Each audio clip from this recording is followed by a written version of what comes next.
Mecanismos de endurecimento.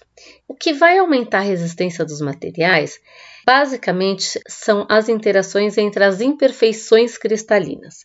Por quê? Porque elas vão dificultar a movimentação dos planos cristalinos e vai diminuir o caminho livre entre as discordâncias, que também a gente já viu que isso é um defeito. Então, quais são esses mecanismos, né? Basicamente, nós temos 4.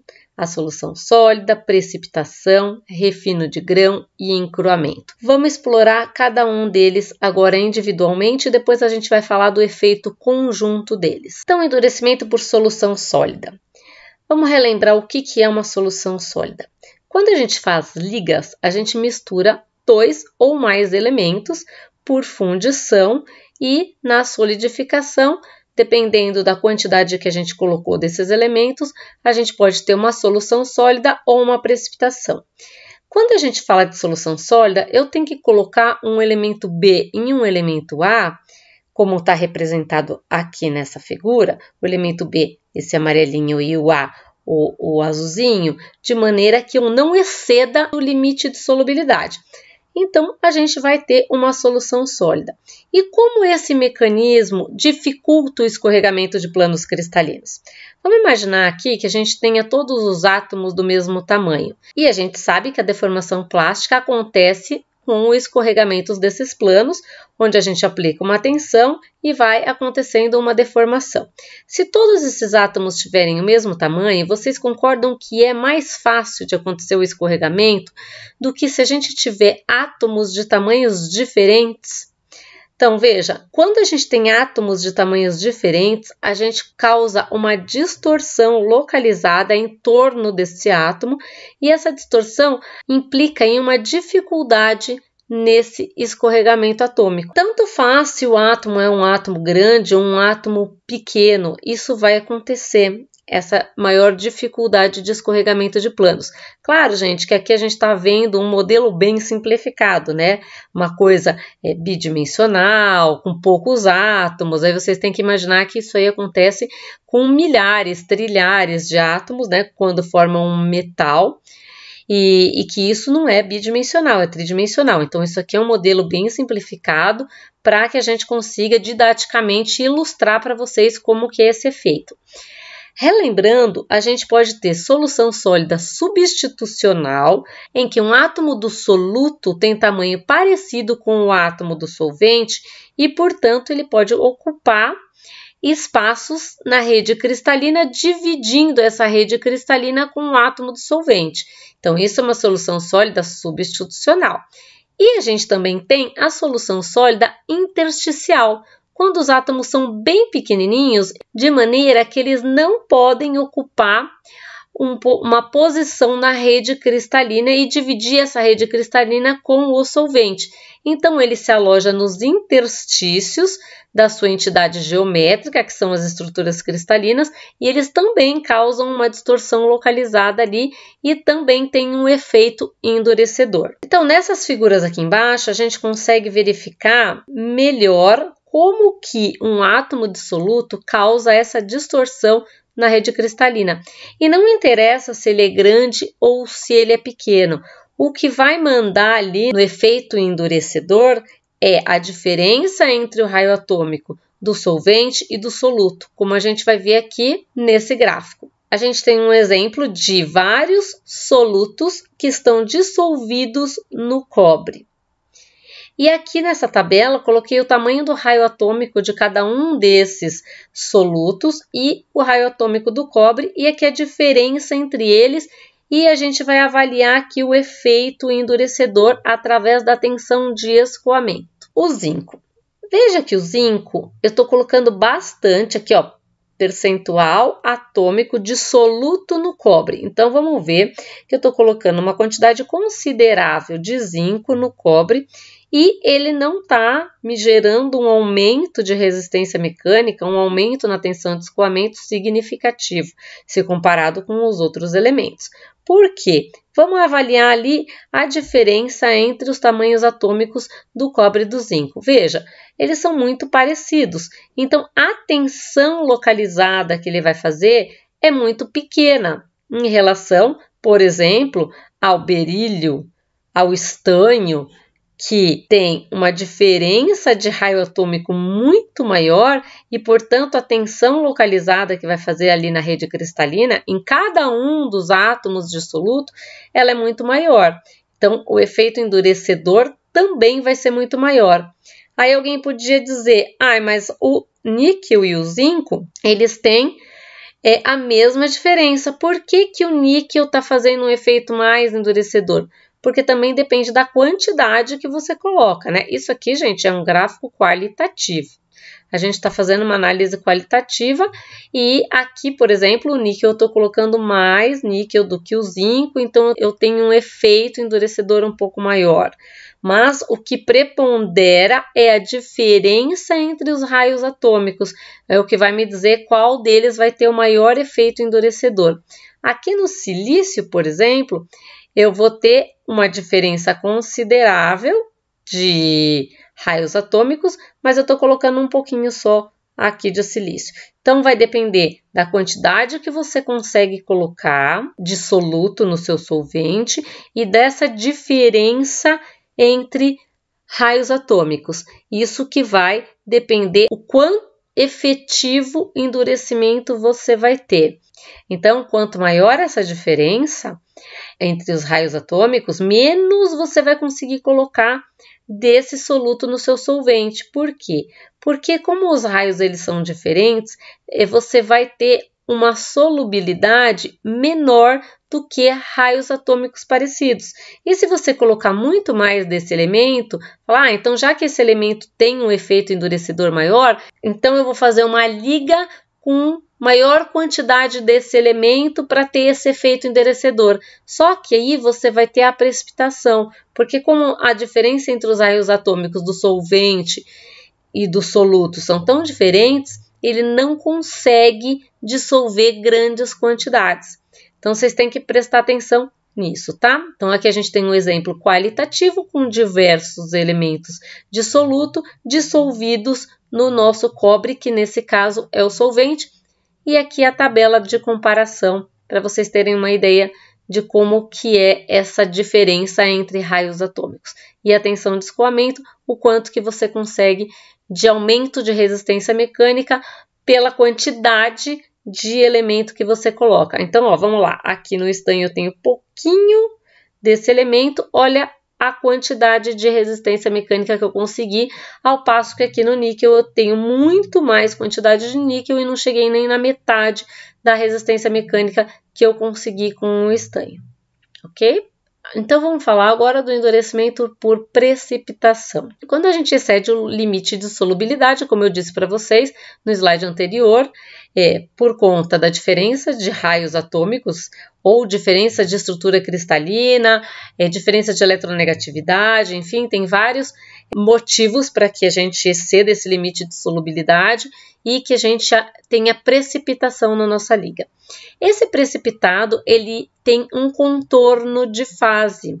E o contorno de fase também gera uma distorção na sua rede cristalina. E aí ele provoca um aumento de resistência mecânica, porque ele é um defeito, né? Ele é um defeito planar que ele vai interferir na movimentação dos planos, na movimentação das discordâncias. Então, gente, lembrando aqui para vocês que a gente já viu isso, mas nós temos aqui como átomo de solvente esse azulzinho e eu estou acrescentando o átomo de soluto, que esse amarelinho. Esse acrescentar a gente faz na fundição. Então, eu vou ter uma quantidade desse elemento azul, uma quantidade desse elemento amarelo, eu vou fundir isso e eles vão solidificar em conjunto. Quando eles solidificam em conjunto e excede o limite de solubilidade, a gente vai encontrar precipitados nessa nossa microestrutura. Então, esses precipitados, eles vão ter o elemento de B e o elemento de A, só que ele vai ser, nesse caso, mais rico em B, mas ele também tem o A. E na matriz, eu também vou ter elementos de A e elementos de B. Esse pedaço da matriz é como se fosse uma solução sólida, tirando esse pedacinho aqui. Só que eu excedi o limite de solubilidade, então eu vou enxergar precipitados. quando eu olhar no microscópio, ele vai aparecer como uma segunda fase para mim. Então, eu vou ter a minha matriz, que tem A e B, e o meu precipitado, que tem A e B. Só que o meu precipitado é mais rico em B do que A, e a minha matriz é mais rica em A do que B. E em volta desse precipitado, a gente tem esse contorno de fase. E esse contorno de fase também gera uma distorção, uma tensão localizada, dificultando o escorregamento dos planos cristalinos. Lembrar vocês, gente, que a solubilidade ela aumenta com a temperatura. Então, se eu pegar esse material e elevar a temperatura, eu posso dissolver esse meu precipitado e aí sim eu terei 100% de uma solução sólida. E quando eu resfrio, diminuo essa solubilidade e aí ocorre a precipitação.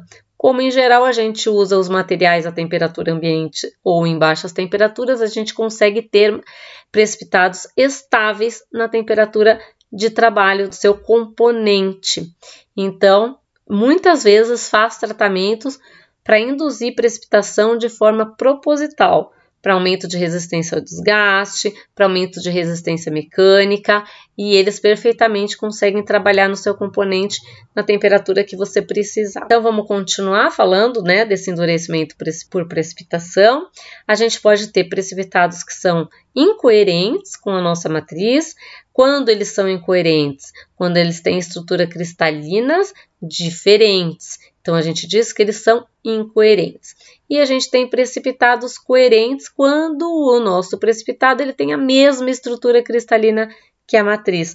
Nesse caso, a diferença entre os parâmetros de rede da matriz e da nossa fase precipitada, elas são no máximo de 15%.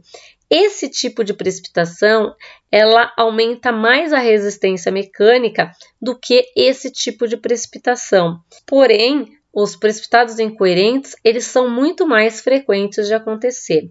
E por que que esse aumenta mais do que esse? Tudo isso tem a ver com a forma que a discordância consegue caminhar por um precipitado e por outro. Tem alguns modelos de precipitação que explicam como que a discordância caminha nesse tipo de precipitado e nesse tipo de precipitado. Não é uma coisa tão simples, é uma coisa que exige um estudo mais avançado, porém esses modelos conseguem predizer por que que isso acontece. Vamos falar agora de contorno de grão. O contorno de grão, ele surge na solidificação, porque quando eu tenho um metal fundido, líquido, e começo a extrair o calor, eu começo a gerar núcleos de solidificação, e esses núcleos crescem e eles se encontram, e quando eles se encontram, eu formo esse defeito do contorno de grão. Então, basicamente, é a mesma coisa que eu colocar uma forma de gelo no freezer, com a forminha com a água, e aí, de repente, vocês começam a perceber que vocês vão ter núcleos de gelo solidificando junto com uma massa líquida. E esses núcleos, à medida que o tempo vai passando, eles vão crescendo e tudo se torna gelo. O tamanho do grão, ele tem a ver com a taxa de extração de calor. Quanto mais rápido você extrai esse calor, mais núcleos você vai ter. E esses núcleos, eles se formam, né, através de um átomo, um grupinho de átomos com tamanho crítico, que se ele tiver um tamanho suficiente, ele se desenvolve. Se não tiver o tamanho, ele volta a ser líquido. Porém, se ele tiver o tamanho suficiente para se desenvolver, outros grupos de átomos vão congelando, né, entre aspas, ao redor desse grupo atômico, de uma maneira preferencial de alinhamento. Então, veja que dentro de cada grão eu tenho um alinhamento diferente atômico, porque começou com esse núcleo, e aí os outros átomos foram se ligando a esse núcleo, até que a gente consegue ter esse encontro desses átomos solidificados, e aí sim você vai perceber que nesse encontro você não tem uma ligação tão efetiva atômica quanto aqui, ó, aqui no interior do grão eu tenho distanciamento interatômico quase que todos iguais, em cima e embaixo, de um lado do outro. Aqui vocês vão perceber que eu tenho falhas, né, de ligação. Não é que os átomos não estejam ligados, eles estão, só que eles estão ligados menos efetivamente do que um átomo aqui dentro do grão. Por quê? Porque eles têm alinhamentos distintos. E se você for pensar em escorregamento de planos cristalinos, é muito mais fácil escorregar se eu tiver todos alinhadinhos da mesma maneira. Aqui, quando eu for escorregar, eles não estão alinhados da mesma maneira, então isso oferece uma resistência ao escorregamento. Isso sim, claro, gente, novamente de uma maneira bem simplificada, para demonstrar de forma didática para vocês como que acontece esse aumento de resistência por contorno de grão ou refino do grão. Então, a gente vai ter sempre contornos de grão em materiais que a gente solidifica de forma natural, a não ser que seja um material monocristalino e alguém diga que é um monocristal. Se não disser que é um monocristal, a gente vai ter contornos de grão. Só que eu posso ter grãos maiores e grãos menores. Esse efeito da resistência mecânica, ele é maior com grãos pequenos.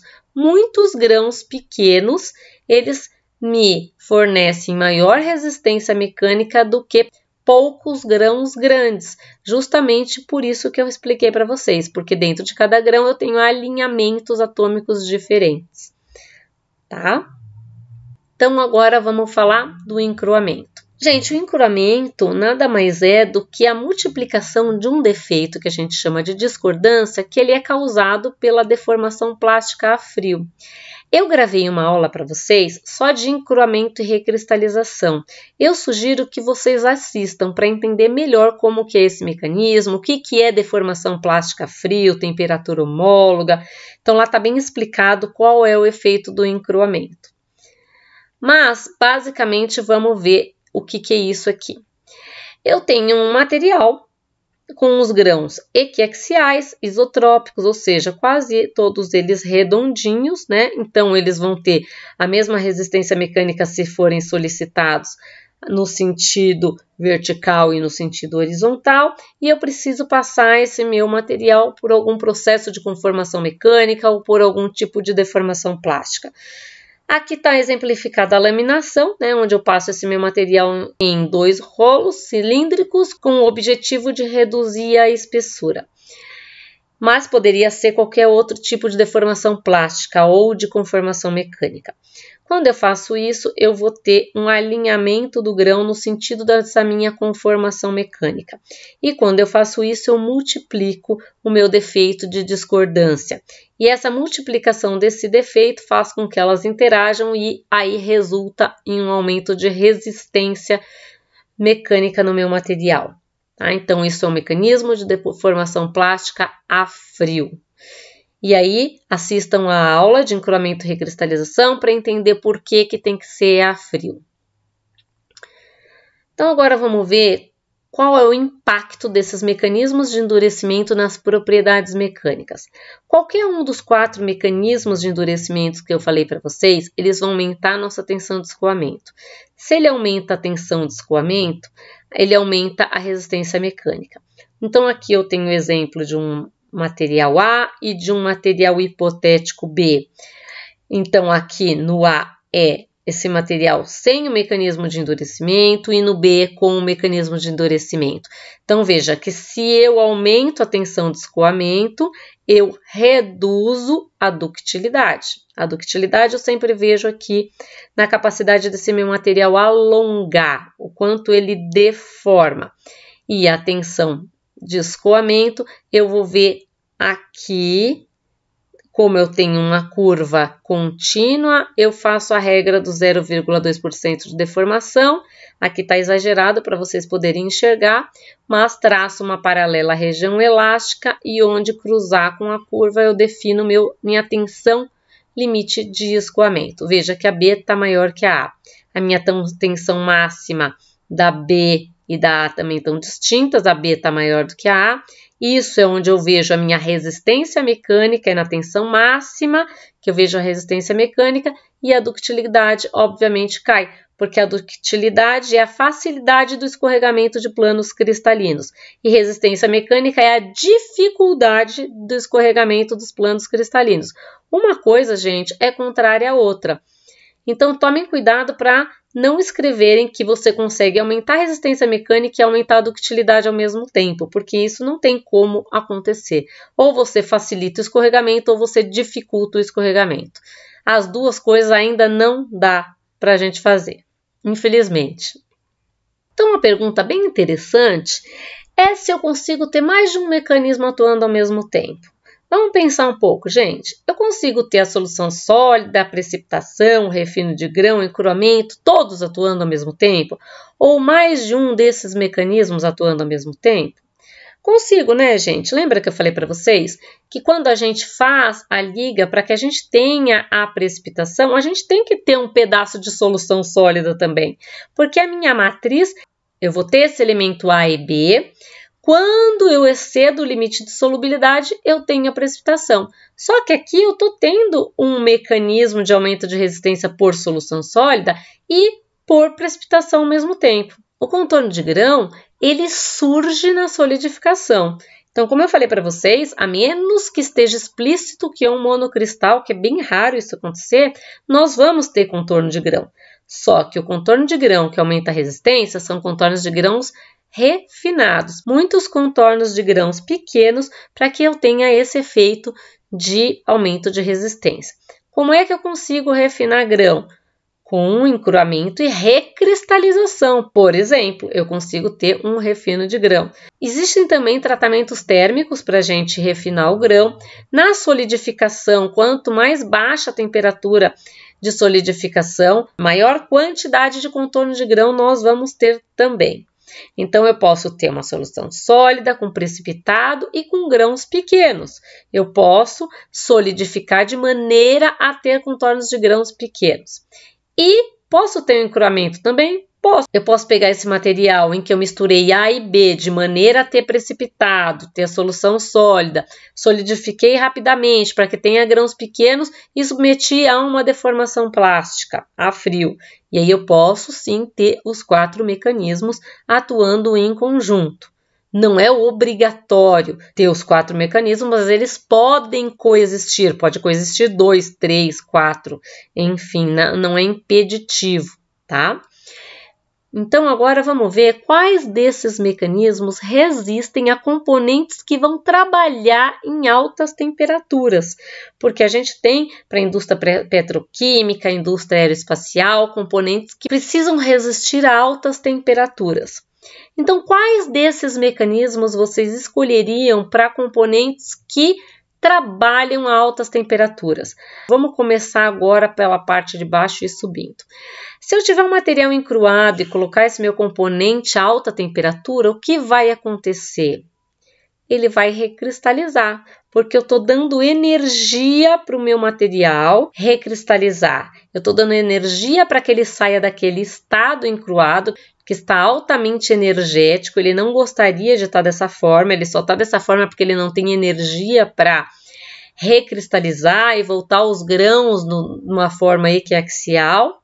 Então, ele continua assim.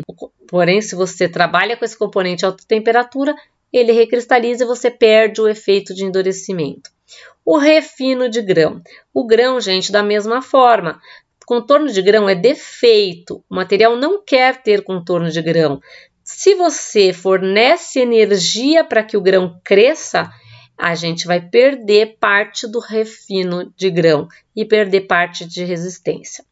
Com o precipitado, como eu falei para vocês nos slides anteriores, a solubilidade cresce com a temperatura, porque você vai aumentar a agitação térmica, você vai aumentar o espaçamento interatômico e você aumenta a capacidade de solução sólida com a temperatura. Então, esse também não é um mecanismo ideal para altas temperaturas. A solução sólida é o único mecanismo que eu consigo garantir a alta temperatura, porque embora caia a resistência por conta de que eu estou aumentando a agitação térmica, aumentando o espaçamento interatômico, aumentando um defeito chamado lacuna, mesmo assim a solução sólida se mantém a altas temperaturas. Nós não estamos falando da fase líquida, tá? Porque quando eu falo que eu vou aumentando a temperatura do material, tem aluno que pensa que eu chego ali na temperatura de fusão, e não é isso. Solução sólida, eu ainda estou no sólido, com altas temperaturas, porém eu consigo manter essa distorção na rede. Então, solução sólida é o mecanismo mais efetivo para componentes trabalharem a altas temperaturas. Tá ok, gente? Então, Com isso, a gente finaliza a aula de hoje e se vocês gostaram, se inscreve no canal, ativa o sininho e deixa o like aí no canal.